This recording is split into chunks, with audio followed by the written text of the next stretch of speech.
Good morning. I call this meeting of the Governance Committee to order. I'll start with a roll call. Councilor Tabor. Here. Councilor Lombardi. Here. And I'm Councilor Cook, and I am here, and we are joined by our legal counsel, our deputy city manager, and our We're legal associate heavy. legal, is that correct? Senior. Senior associate, Yes, yes. assistant legal counsel. I want to make sure I get your title correct. That's all right. For the minutes. We'll start by reviewing the minutes from the December 9th meeting. Did everyone have a chance to see those Yeah. minutes? Yep. Move to accept. All right. Is there a second? Second. All right. Any changes, additions, comments? All right. All in favor? Aye. Aye. All right. The minutes from the December 9th meeting are adopted. I am going to go ahead and share my screen so that everyone at home can see our agenda for today. The first thing on our agenda is a review of Administrative Code Chapter 1, and we start today with the fee section in response to questions that the Governance Committee had in our last meeting about potential changes to the fee section. So that comes up right here on our agenda. So this was available online for anyone who was looking. I'm going to increase the size of this so everyone can see the changes well at home. Blue doesn't come through very well, does it? And I can also share this, I'll share this in final copy form too, in just a minute so everyone can see that a little bit better as well. And I will turn it over to the Deputy City Manager who's been handling this. So there were what we took away as two sort of questions and points for consideration at the last Governance Committee meeting. The first was, how would payments in lieu of be handled, such as the one that is being worked on right now with regard to housing? And the ordinance sections that will be developed related to that payment in lieu of for housing, that would all go through the usual fee committee process and the annual budget adoption process. So the ordinance that would get drafted would say, refers to Chapter 1, this section that you're working on, to be treated just like every other fee. So that's how that would flow, so it's no need to call it out, because when the ordinance is drafted, it will say, go through the process in Chapter 1, namely it needs City Council approval. So it's a living fee, as other fees are to be updated as the City Council determines annually. Yep. So that's how that would be handled. So we don't think there's any need for any changes in the language based on how it'll be structured and handled in the other part of the ordinance. Second, and Jane may want to weigh in as well, is we started to look at all the ordinances, or state laws that authorize and allow fees. And there's a variety of language that is used in terms of how to recover your costs or what the fees that are collected could be used for. And there's quite a lot of them, actually, depending, because there are a lot of various fees, as you know, from our fee section of the budget. There's quite an extensive list. And there are many ordinances that govern that. And so we do not recommend adding references to the state law in this, because the state law changes, and it would probably be somewhat out of date. And like I said, while a lot of the fees reference, the administrative cost of the program, not all of them do. There are slight nuances, and it would just complicate what we think would be unhelpful to the adoption of fees generally, but we could speak more to that if you'd like to.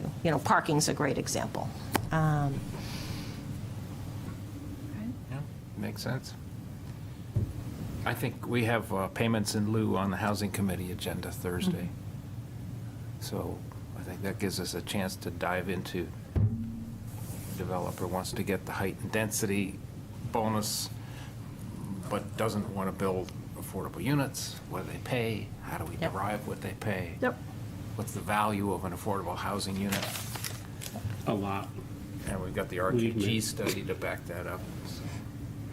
or I would say the value of not building affordable units is steep, Yeah. should be steep. Well, that was one of the, the points of difference in the bidders for Sherburne was what was their average price per unit? Yeah, Construction, but then is there a social value? yeah. I don't know. Are there other questions that anyone had about these additional changes? I know I have a question. And it pertains to exclusions related to, because we exclude things like costs negotiated or enforcement activity. Correct. And I understand that each one is different, but how do we know that, since they're not part of the fee structure, how do we know that they're applied consistently and in the same manner across all activities? And so, I mean, I trust that happens. I want to encourage others to trust that happens in the community if those are excluded, that no one's being singled out for additional charges. Well, there are, some of the penalties are set out in the various ordinances, so it's somewhat clear. Typically, I'm thinking on the water sewer side, you might negotiate what the compliance requirements are, like you would, like what happens with the city and EPA. You know, if you look at our consent decree, there's a negotiated schedule of what happens if we fail to comply and the penalties per day. And that varies. You know, it would vary for Portsmouth compared to, say, a Manchester or a Boston, because the systems are different, the resources may be different, the nature of the violation or risk of violation might be different. So in that context, they're negotiated between the parties and adopted. Now, they're all public record, so certainly one could look at it and to that end. And then, I don't know if you want to speak to any of the other penalties. Well, we do have, we have code enforcement, and those penalties are set out by ordinance. But we do use, discretion in terms of whether we actually charge $250 a day, for as long as the violation is ongoing. So we try to use similar discretion with everybody, but I don't know how you would measure that equally. I mean, they all sort of depend upon the facts of the violation, whether we've had prior problems with that person, how receptive they are to correcting the situation. All of those would be at play. So you're saying, like, we recently had before the council a question about relieving fees for fire alarm activation. And there was a discussion, and it was clear that we do relieve fees for the first X number of calls. Yep. Automatically. Yep. And so we already do that to some extent, but then. We do that in code enforcement as well. Okay. They often, do not pursue the fees if we can get compliance, because that's the purpose of the fees there, is to encourage compliance. So we're never going for the maximum amount unless you have an egregious situation, in which case we might end up in court like we did with 909 Islington Street. Okay. And so, also, I guess my other question is when we talk about enforcement activities, there are set fees associated with some of these things, like police detail has a set fee, and getting called for a fire alarm, that has a set fee. So even though we talk about enforcement activity or negotiating costs, that doesn't necessarily apply to all activities. Correct. There's a range. Some things are easier to set a fee for, like a false alarm versus a complex compliance matter, and trying to determine what is the right number to put on there to, again, encourage compliance, because ultimately that's what we tend to be looking for. You know, in the 20-plus years I've been here, it's really about compliance rather than penalty by and large, and really how do you get that compliance? Okay. Thank you.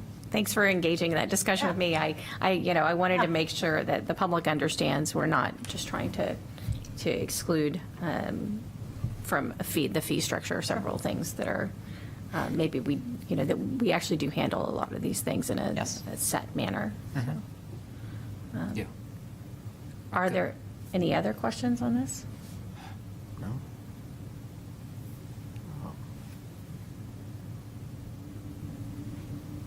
Before we move to adopt the changes? And that's a question, that is one other question. Would we like to adopt these changes separately from everything else as is, and then move on to the next section? I think you should. Okay. And this is covering the programming, charge for programming, are we talking about that with this as well? Correct. Here, I'll show the clean copy here, so that it doesn't look quite as messy.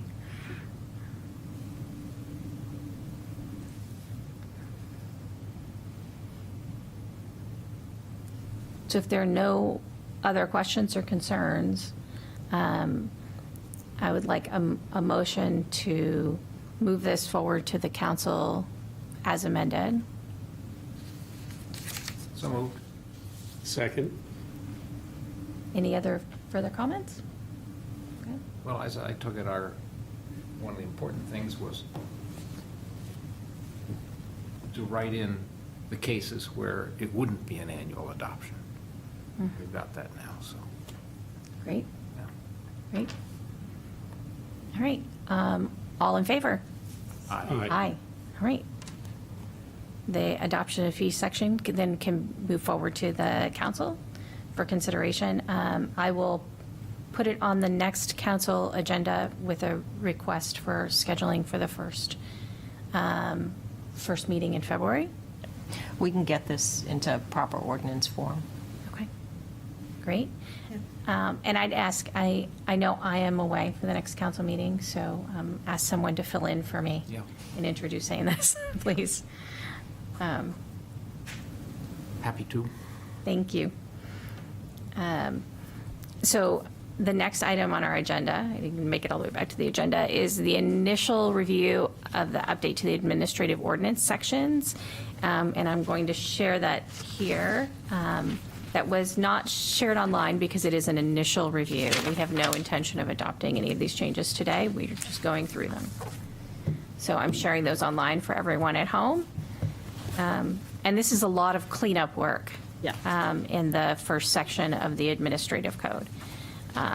Between numbers that have changed over time that we haven't updated on the first page, which you'll see here, and changes in naming that we didn't update, and then more substantive changes that have already occurred. It's bringing the ordinance into consistency with practice. So I'll just walk through. So your first really substantive changes are in section 1.102, administrative organization.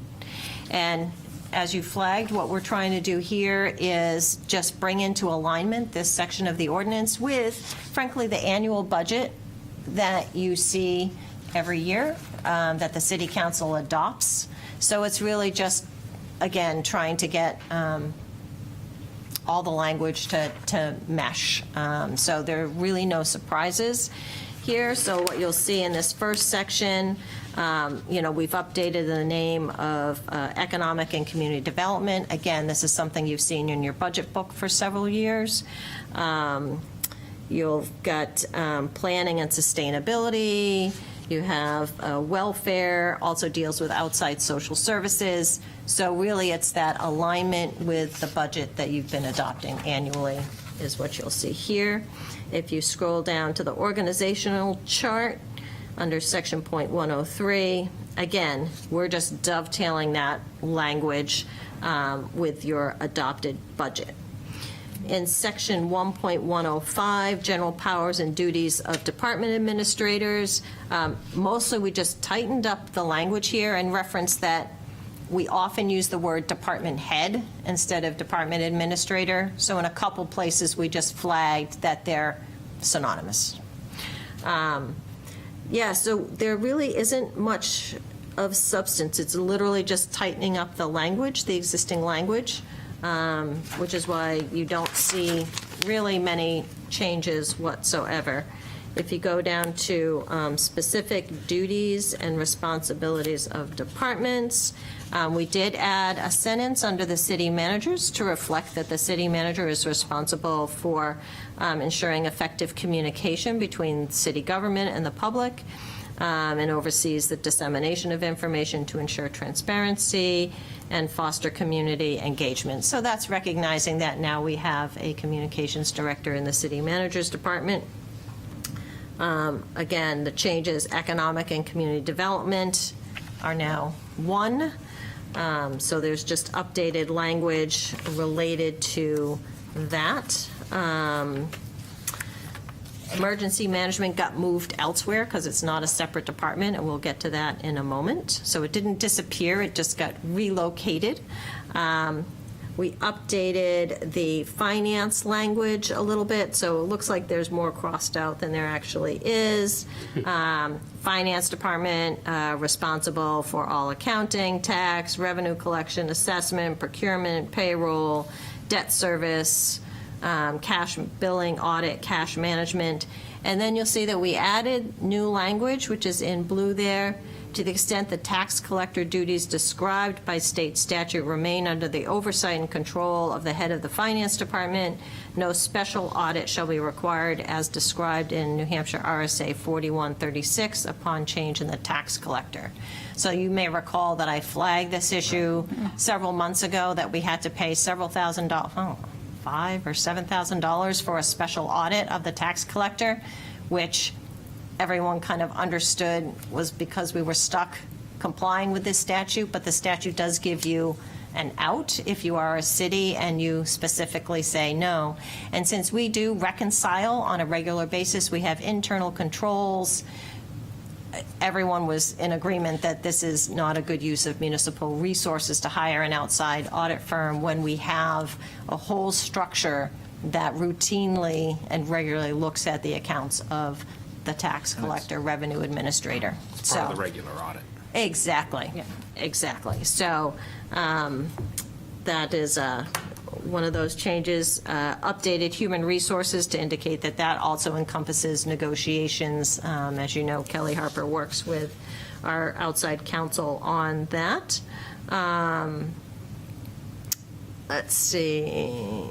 Yeah, so we just added the negotiations language there, updated the IT, information technology, again, a little bit talking about security of the city's information in light of, obviously, modern concerns about security, coordinating with the other charter departments. Let's see, inspections, updated the language there, but no substantive change, just trying to make it clear what their responsibilities are for enforcing code. Could we pause on Yep. IT? Absolutely. Is it smart to put this language in that grandfathers separate IT departments within, as you say, that are that have unique and specific needs? I mean, What do you mean grandfathers? well, I'm just asking us. So, What if we want to have more centralized IT? So- Is this preventing us from doing that? so there are charter provisions. Going back to some of the other conversations we've had about our charters, a little outdated and maybe not as flexible as modern management would prefer.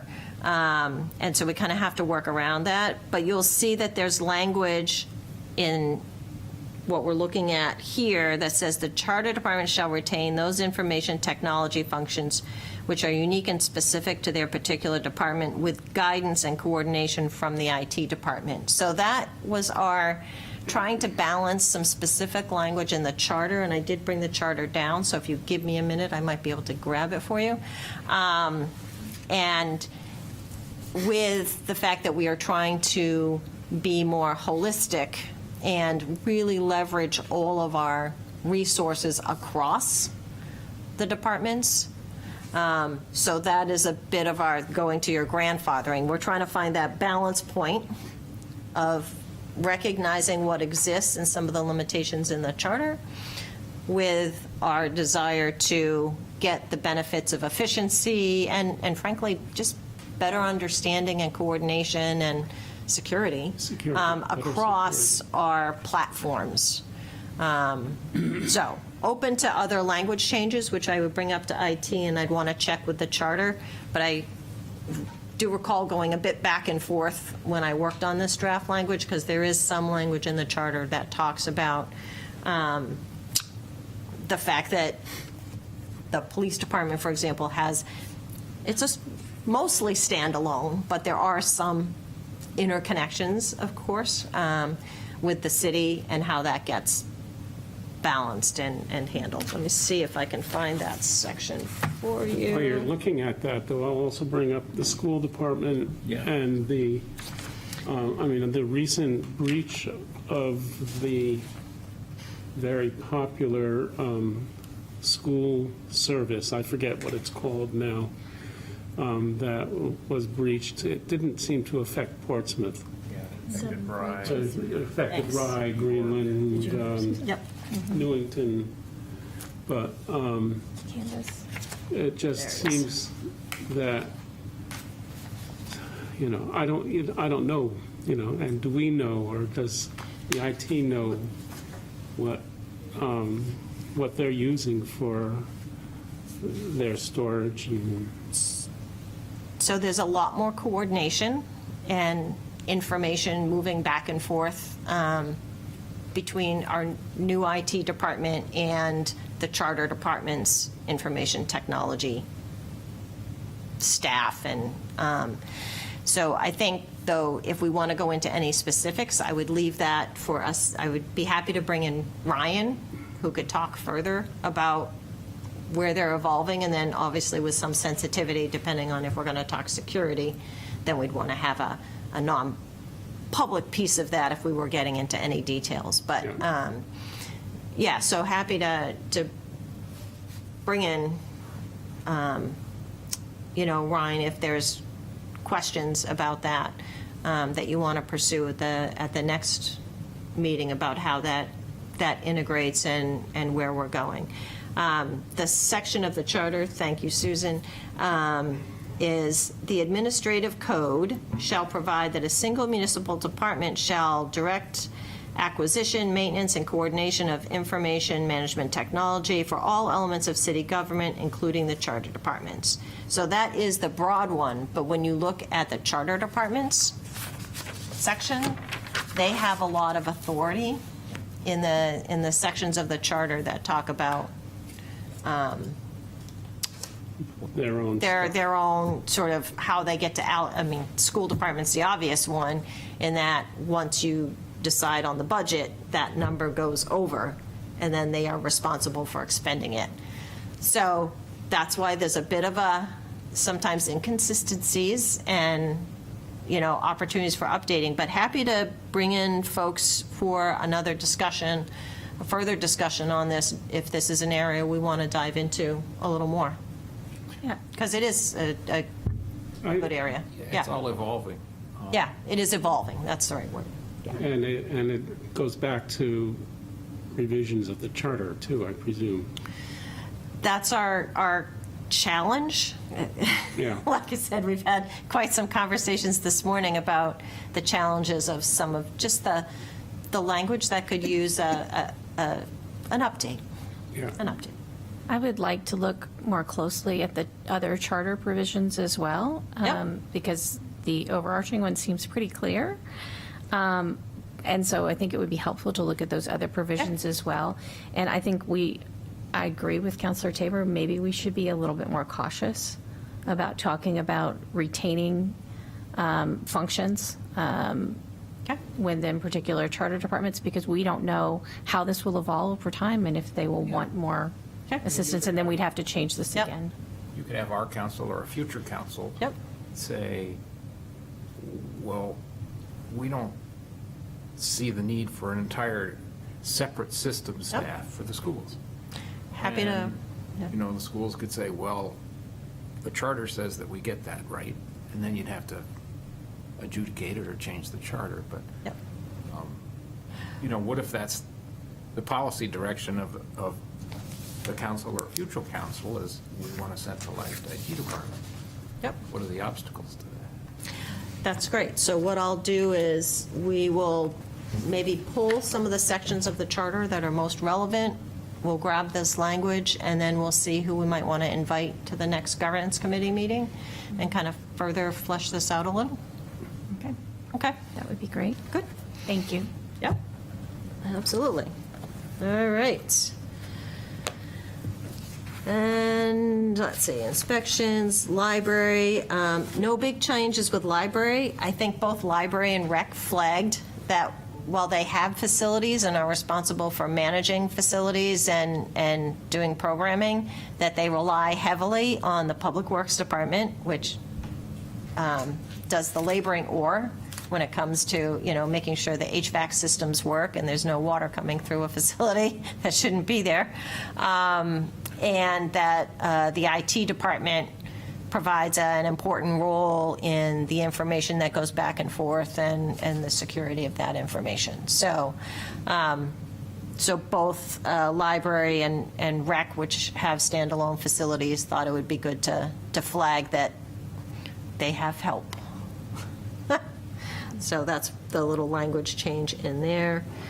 Planning and sustainability, just updated the language to recognize its new responsibilities, or really not that new anymore, but consistent with what has been adopted in the budget.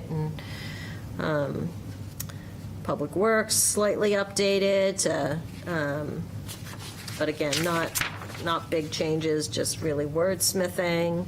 That slight change to recreation, to reference that they work in partnership with IT and Department of Public Works, welfare and social services, again, recognizing that welfare is the coordinating team member for those social services that the city supports. There's currently a section 1.107, authority of the city manager. What we did is here, we added the language from the charter, which calls the city manager chief executive and administrative officer of the city, so just tying that language back. So both languages is used in the charter. And the existing, as you can see, says the city manager can assign and reassign areas of specific responsibility within the various municipal departments, so we just left that in. And then we pulled up language which was in Article 2, Section 2.201, about executing deeds. And we thought, well, we should take that article out of Article 2 and put it here, under the authority of the city manager, because it was just kind of hanging out in Article 2, and it seemed more logical to put it here. So we updated that language to say that the city manager has the authority to execute on behalf of the city council all deeds, leases, indentures, declarations, conveyances as may be authorized by the city council, but it doesn't restrict, the city manager's authority that is generally very broad under the city charter relative to, contracts and other agreements. So that's all that change. And then when you get to Section B, where it says the city manager shall serve as the local director for emergency management functions, That's where I flagged, I took out of the section under departments because it's not a separate department for us, but grabbed that language that talks about the city manager's role in the event of a need for emergency management, and the statutory reference for that, which I think was updated, because I think that statute had changed. And so it's really just moved, and no real substantive changes to that. And then just a note that we would delete then Article 2, Section 2.201 deeds, because we're moving it into what we think is a more logical place. So that's the skinny. Yeah. Getting back to planning and sustainability, Yes. that department, that we've got it supporting the housing committee, that they support, well, they also support the sustainability committee, which is permanent, the energy committee, which is blue ribbon, and the housing committee, which is blue ribbon. So we want to be naming blue ribbon committees? You know, I went back and forth on that. I think someone suggested including that, and I thought, okay, and it may have come from, I was trying to be mindful. I'm actually okay pulling out, because it's not a standing committee, a housing committee. We could just put, and such other committees as may be assigned. Yeah. That would be great, actually, Yep. because there are a few others.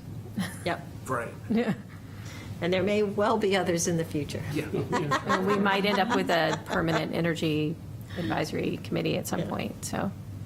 Sounds good. We can fix that.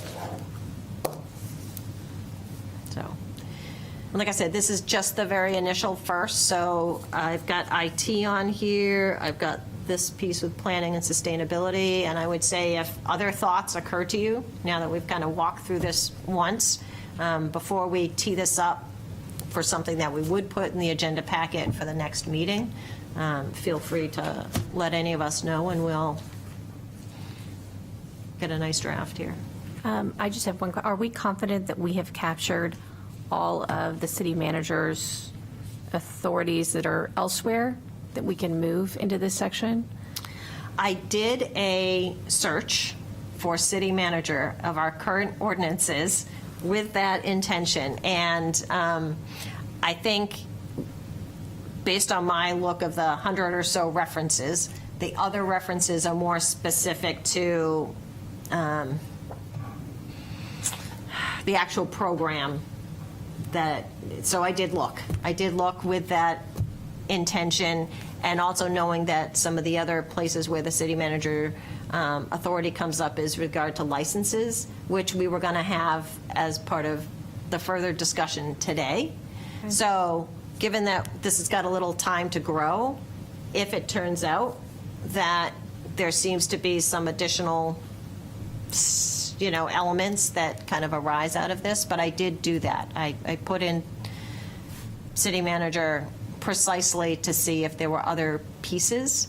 And like I said, there are various provisions within the charter, which, we could give you a quick little list, because they're varied. You've got pieces over here and pieces over here in the charter, and maybe we could do a quick little, here's where they are, a little summary for you. Yeah, I mean, the responsibility of the city manager for all of the land and buildings is really important. Yes, that's in the charter. So call. If you think about it, that enables the city manager, for example, to figure out how to run Prescott Park. Or when the community campus knocks on the door, or the Seacoast Foundation for Health knocks on the door and say, we want to sell the campus. Yep. She has the power to negotiate that before the council's, because you need somebody in the instant to do that. What we could do is, we could bring in, again, I'm making my list for the next meeting, maybe we'll bring in those sections of the charter, kind of flag them, and then if we decide we want to add some additional language in here, consistent with the charter, just to make it, people tend to look at an ordinance rather than the charter, and that may be reasons for covering it in two places, but open for conversation about what seems to make sense. That was what I was going to ask as well. Under Section A, it might be nice to have one more bullet point that says, runs the day-to-day operations of the city consistent, and make it really clear where the charter provisions are exactly.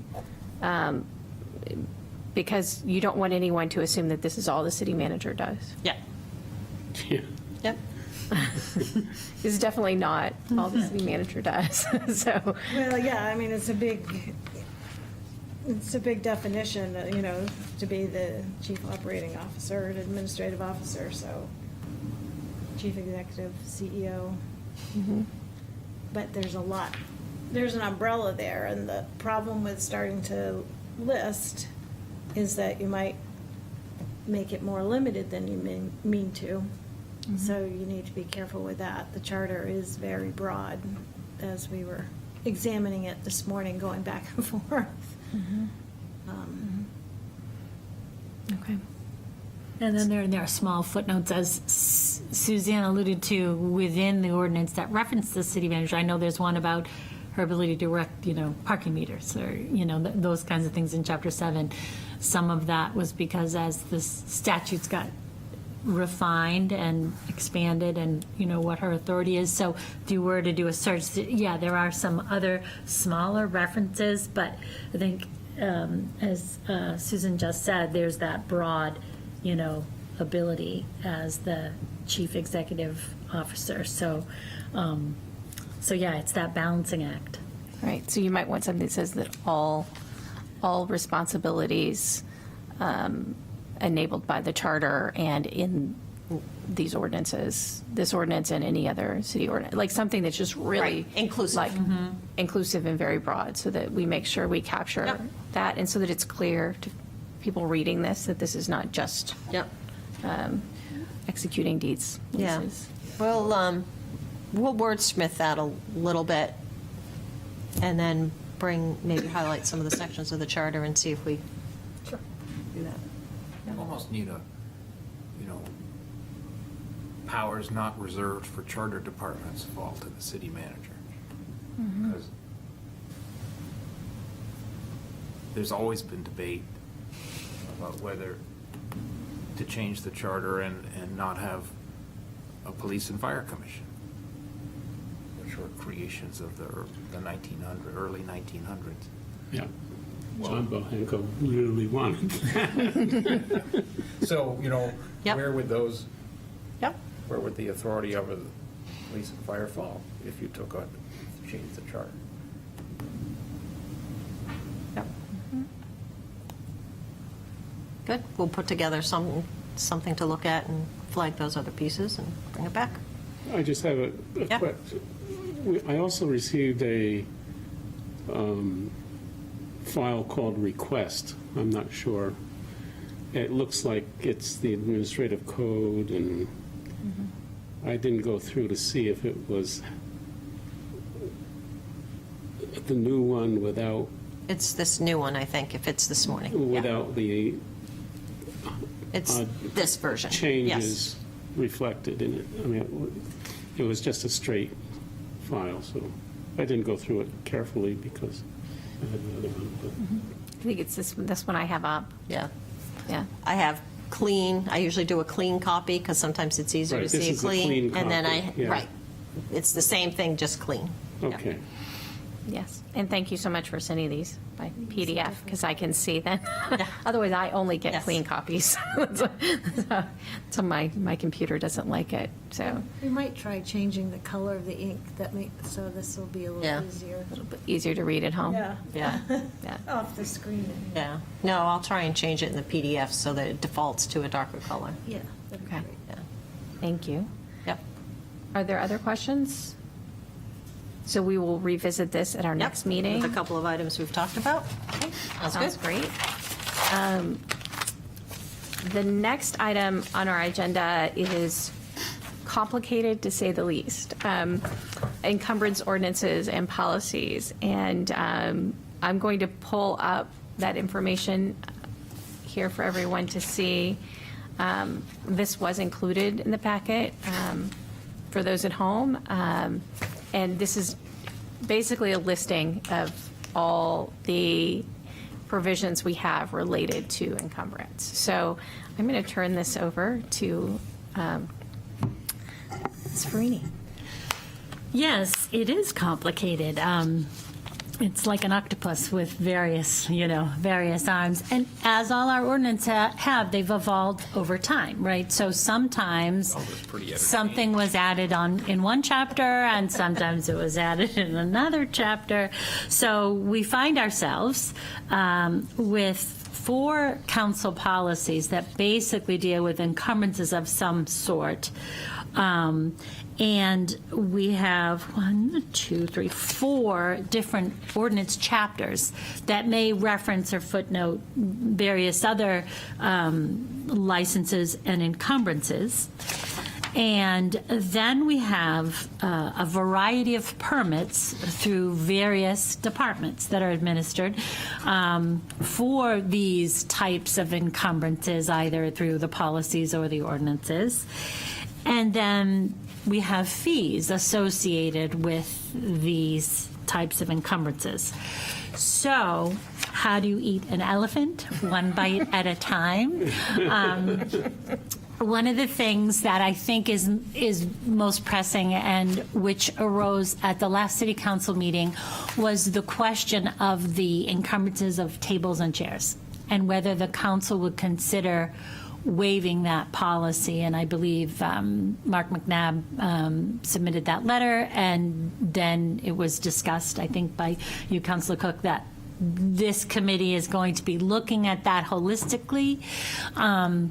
One of the things that Sean Clancy brought to our attention, all 3 of our attention, was that there were a few folks that had outdoor dining permits that also had these licenses for table and chairs, and some of them thought that there should be an accommodation financially for that, if they overlap the same time, and how do we offset, the cost, or do we? Then the other element of the discussion is a policy one. What does the council think, and what does this committee recommend relative to those table and chairs for the public? We just saw the presentation from the master plan, and we saw that as a real desire of the public to have space that wasn't associated with a particular restaurant. So these are lots of things to consider. One of the things that I did receive back from Peter Britz, our Planning and Sustainability Director, was that as far as if this committee would recommend to the council some sort of cost adjustment for the tables and chairs, that we leave the outdoor dining fee as is.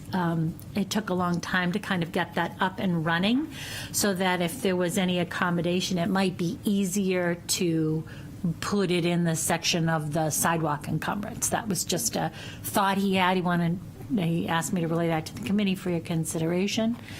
And that's a very small piece of what the city allows the use of our property. It goes from a one-day event, but that can be layered and complicated, versus an A-frame sign, a chair, major construction that involves months, if not years, of encumbering city property. So I think it might make sense to maybe grab the low-hanging fruit first, and if there are certain things we want to do in the short term, that might be something for the committee to consider. My thought would be to try to reduce the policies to perhaps one overarching policy of all encumbrances, if this committee thinks that might make sense, or maybe 2, so that we don't have so many different council policies. And the same with an ordinance. I would think that we would perhaps want to either put everything in Chapter 6 and edit Chapter 6 and then remove some of those other chapters.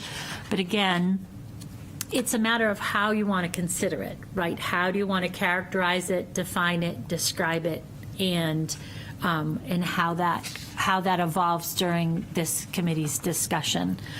The permits, for purposes of much of the permits that we issue, most of those are on the OpenGov viewpoint. And we have found a good success with that. That's very helpful. My understanding, too, is that the ones that the clerk administers, they derive by statutory authority specifically for these theaters and parades and all these other things. Those are actually also going to go on Viewpoint soon. And there is also work in the works that the special event permits would also be in Viewpoint. And that would involve, obviously, departments communicating on their websites and having better direction with our communication director as to how to describe and guide folks to the right place, and to try to have these things more centrally located so that people aren't bouncing from policy to policy or ordinance to ordinance. The other overarching thing to consider, I think, is what does council need to approve and what can be approved by the city manager. You know, the distinction between a temporary encumbrance versus something more permanent. For instance, more permanent license is when the council approves a step that encroaches on a city right-of-way. And that's a license that you approve that we record in the registry so that, you know, and that certainly I think would require council approval because we want a record that, oh, this sliver of step, you know, does encroach on the city right-of-way. But does the council, or should the council consider projecting signs? You know, is that something that, if rewriting the ordinance, could you give the city manager authority to, you know, approve temporary encumbrances that overhang city property or are less than so many months and that sort of thing?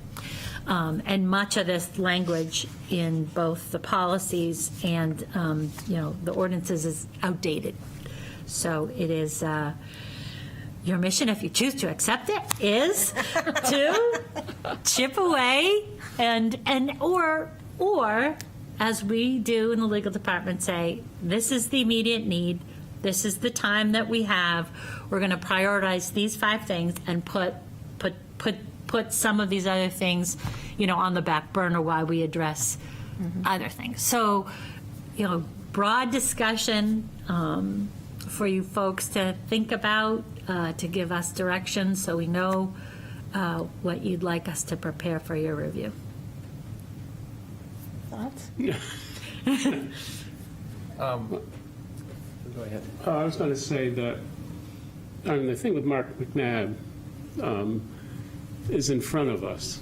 Right. And so, you know, addressing that might be a primary thing. Regardless of its importance, it's urgent. Yeah. And when I was thinking about it, I was thinking that we might run into this in other situations where we ask for community space from a developer, and so they give it to us, but they also want to provide, you know, public seating, not necessarily associated with a restaurant. And so is that not a benefit to the city and only a benefit to the developer, or is it half and half? You know, or is it a cover for, you know, the developer to be able to use it for his use and pretty exclusively? It depends on the site, I guess. And so I don't know. That's what I was thinking about on that. Yeah. Back in the 2019 term, there was a big debate about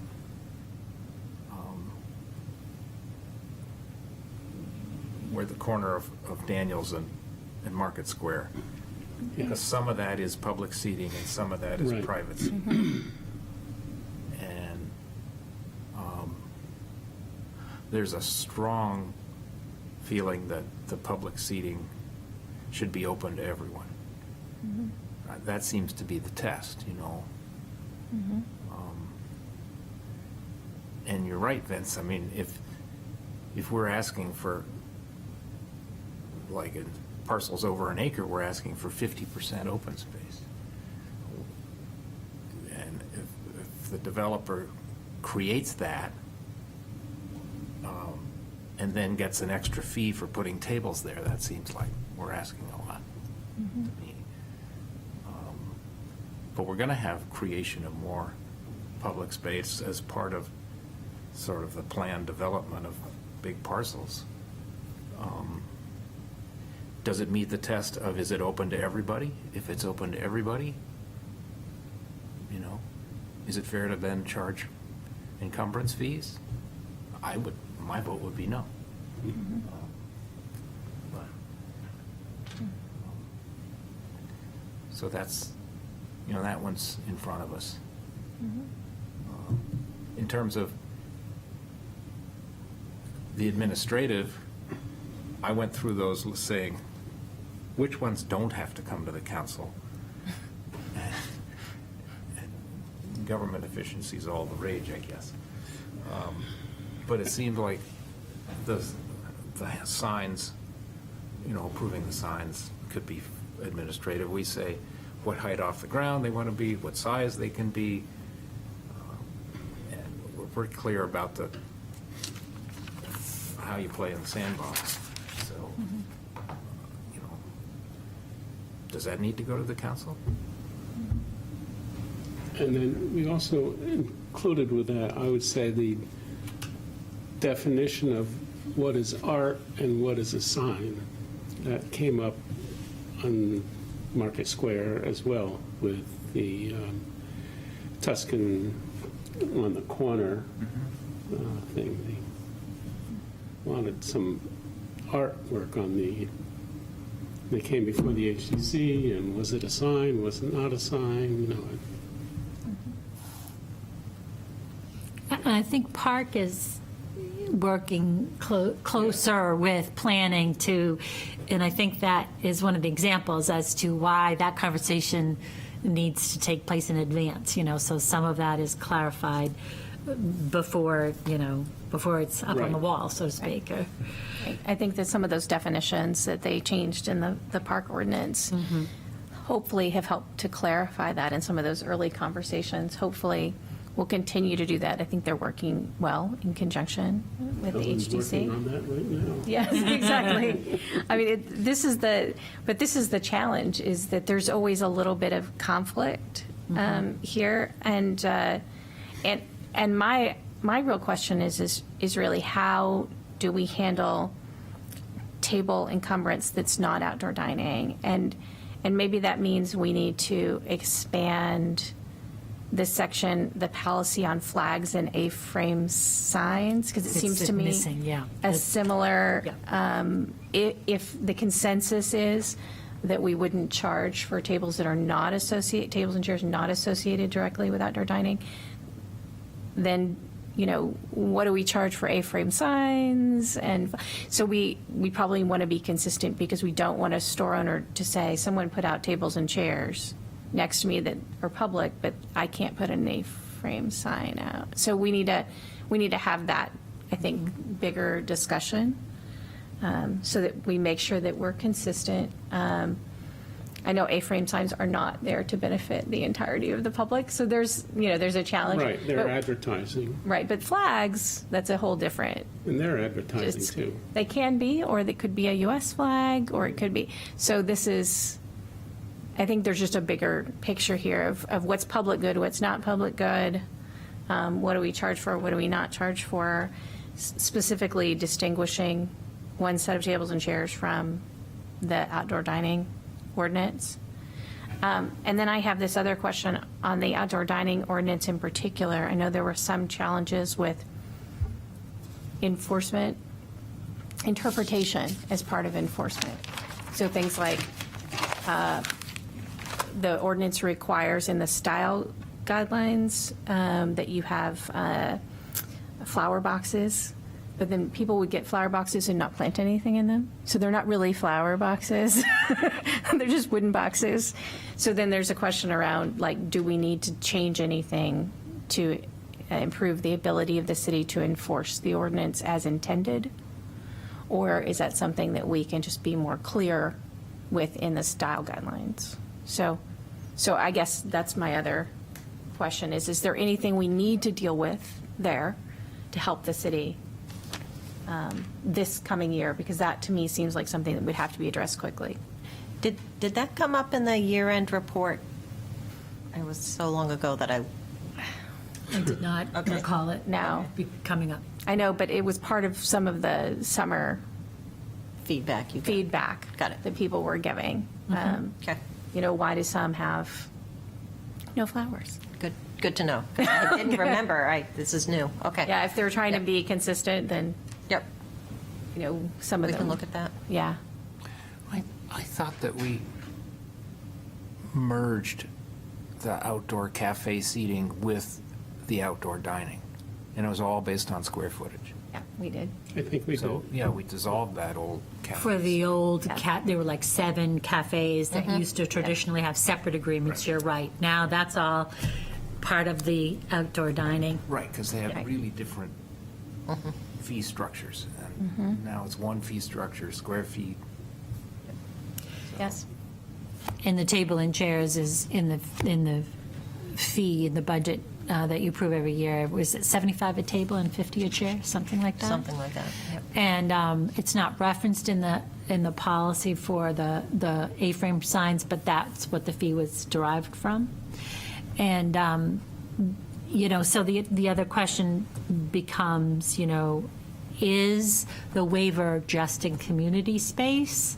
Or is the waiver for public space, including sidewalks?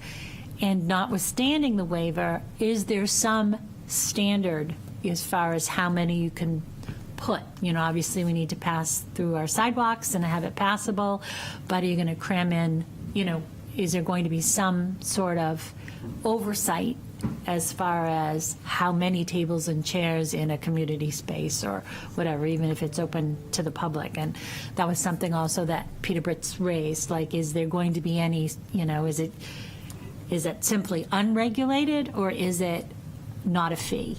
And there's a difference between those two things. Well, in our policies, way down in the gathering, I'm trying to find it, you can't gather. The loitering and gathering, yes. 3 people Yeah. loitering. There are other things we need to address in the ordinances. These clearly, some of the ordinances were written a long time ago. Yeah, Some of them we should just keep just because of their entertainment value. entertainment. I do like the circus ordinance. 10 years from now, who's going to understand a news rack ordinance? I know. Right. What? Yeah, the news rack, Oh, yeah. which was the only allowed encumbrance, on sidewalk. This is the Back kind in of. the day. Yeah, these are fascinating, aren't they? Yeah. That was a big fight in the day. Yeah, and driving cattle through the market square. Well, lately with all the super moves, you just never know. I'm beginning to wonder when we're going to see cattle. Wait till we talk about hawkers and peddlers. Yes, right. All right. Yes. So I guess I think we would like some guidance on how we think we should structure this to distinguish tables and chairs, and maybe we need to determine what is community space for those tables and chairs. And especially if we're going to recommend that if they're provided for the public and they're free and open to the public, then there's no charge. Then we need to kind of define that because clearly, like, the space in Market Square has not been recently developed, and I think a lot of people would call that community space, even though it wasn't a gift to the city from a developer. So like, we need to have some kind of indication of what is and what isn't. I always have this question in my mind around what we charge and don't charge and where, because my question, I had always had a legal question around community space. Like, we have a private street where we don't charge for outdoor dining. They close the sidewalk, which the sidewalk is supposed to be accessible over by Hanover. We have Boardwalk Place? Boardwalk Place, yeah. That's a special beast, and Exactly. it's like a private street. Yeah. Exactly. It's a private street, And but private sidewalk. we're also dealing with another, We have public parking. technically, the space around Hearth is private. The city has an easement, but don't we also have an easement around Hart Walk? I don't know. I mean, so this is like legally, I don't know how those were drawn up and how they're different. So I have some questions around that. Maybe we're doing things a little bit differently than we used to around those legal agreements, so. Yeah, it might be helpful if we, when we come back, categorize the types of public spaces that we have, and the, That would be both in terms of right-of-ways, what's the other? we own stuff, some in fee, some in like a community space easement, which is a fairly Easements- modern easements and device, right-of-ways, yeah. practically speaking. They didn't exist when I started here. And so we have different, and then we have, of course, Boardwalk Place, which is its own special animal, subject to certain legal agreements. So why don't we do that as part of our conversation about how we tackle this, is describe the spaces. I think where I'm hearing some of the comments go is that, and I think what we would recommend is still a permit process so that we can track who, which entity is putting out tables and chairs, and we know to go look at them to make sure that we're meeting ADA needs for, folks to pass in that area. But what I'm hearing is there's less of an interest in charging a fee, shall we say, per table or per chair, or other structure, planter, that it really is about finding a way to allow them, but with a little bit of control and oversight, which would mean an application process. So if you're going to put out the planter, we know who to contact if it needs to be moved, because we're going to do water line repairs and that type of thing. Am I hearing you all correctly? Just kind of, at least as a first part of the conversation? Yeah, I think Yeah. fees come after that. Right, and I think you have to establish a rationale for wanting to permit, for example, tables on the Hearth area, which is property that the developer owns, but he's given the city a permanent easement. Okay, if it's a permanent easement, do we have a rationale then to control the number of tables? Fair question. I think I heard that. There's a difference between community space, where we have an easement, and it was part of a development requirement to give us that easement, versus our property, our city Right. sidewalk, for instance. So, Yep. Because for the city sidewalk, for our property, public property, we're responsible for free passage there and no obstructions and, Well, with the easements too, I think, they're responsible, I guess, with an easement for free passage, yeah. it depends on how it's written. I guess it depends on how it's written, With the one exception being right in Market Square, but, yeah. right? That one space that is public, but was designed for tables and chairs for public seating. I don't know what the legal I don't know the fee of that, right? Yeah, I don't. of that space. Yeah, I have who not actually researched owns that, it, or yeah. Yeah. Well, I know that we have been charging for tables and chairs in that Yes. space. Yes. Even the public tables and chairs. Correct. And so which is kind of questionable. You know, we're asking a restaurant that owns the space to provide tables and chairs for the public, and they actually don't have to. They Correct. don't want to. And I think that that would be a huge loss to the Where city is if they that? chose not Tustin to. Market. Oh, yeah. Yeah, on that corner of Daniel and Market.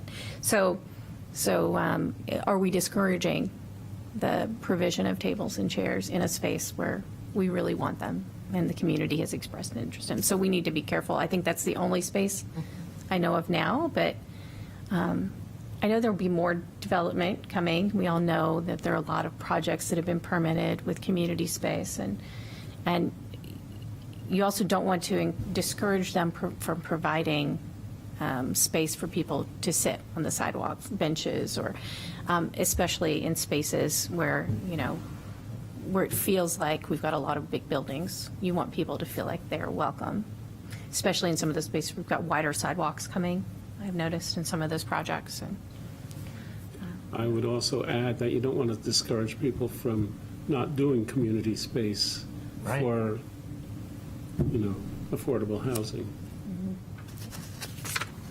I think we want to encourage. The Mo's sub test. You have a Mo's sub, can you sit at the table or not? If it's a private table, you can't. that's right. That's a really good test. You know?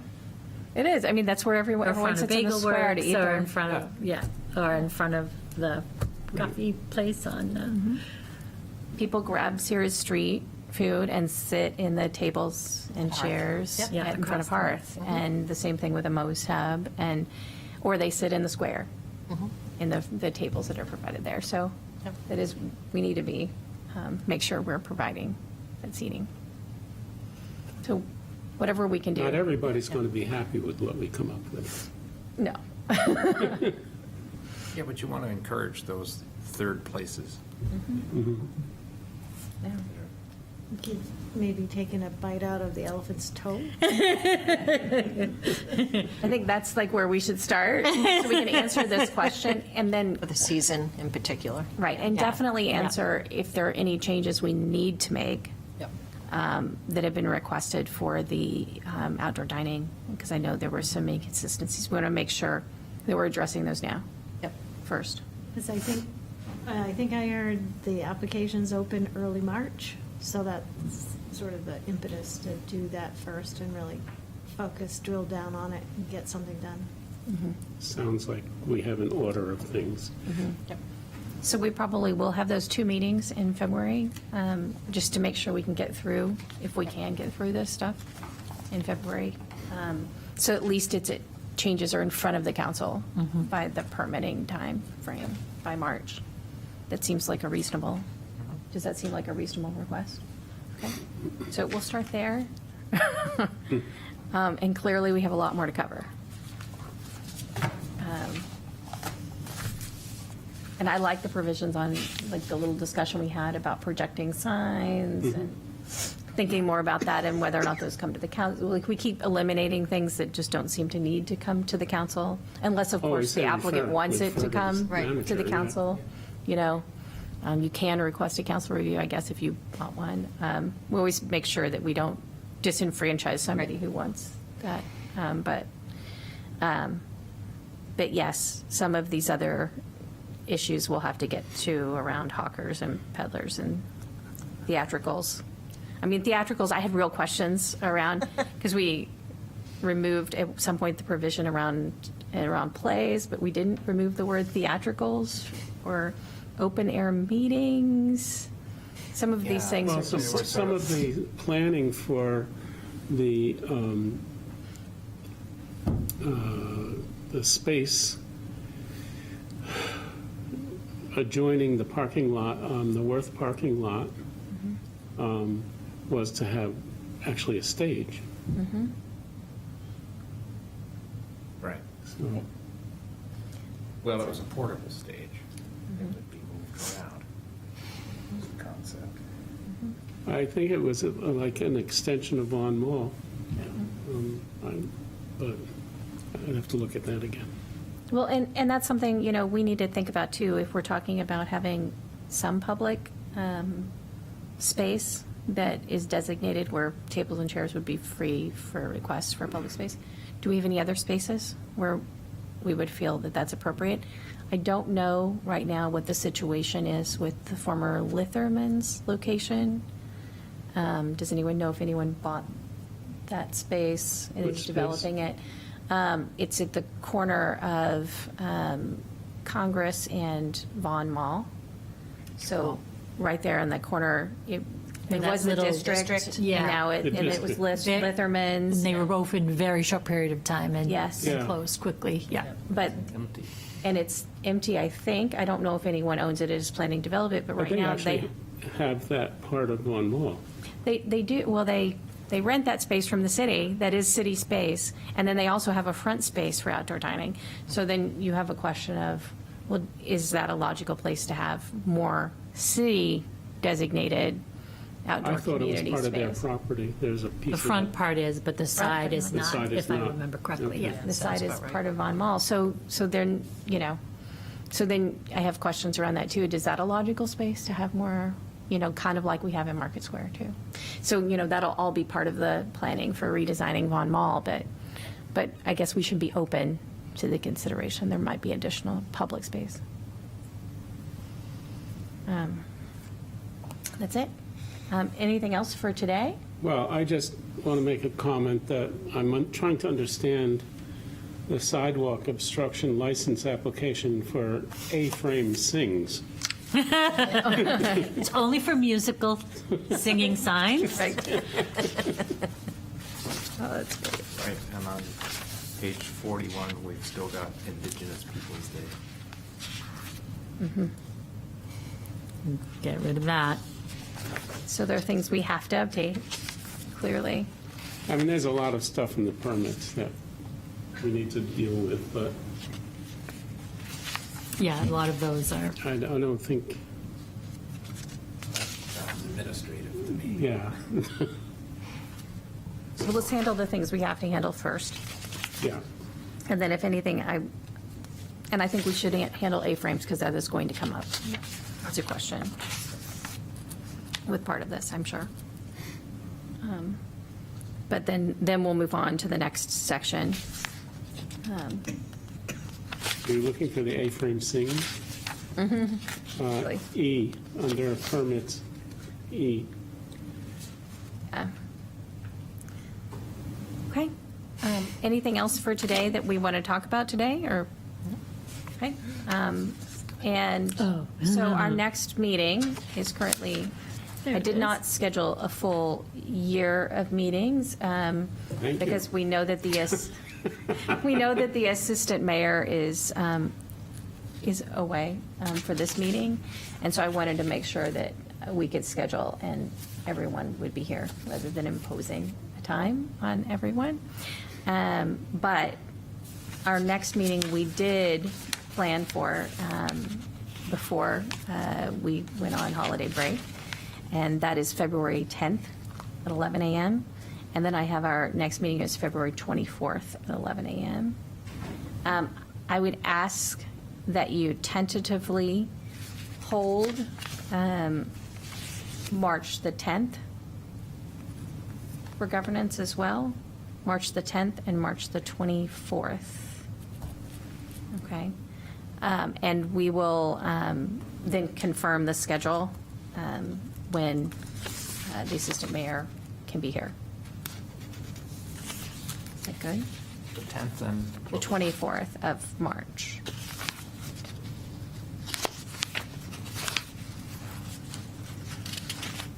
Trying to avoid the city Okay, council I have schedule. it marked as a canceled governance right now, Okay. so should I change that? Change it to cancel, from canceled to not canceled. We do not have another meeting this month because I'm away on the 27th.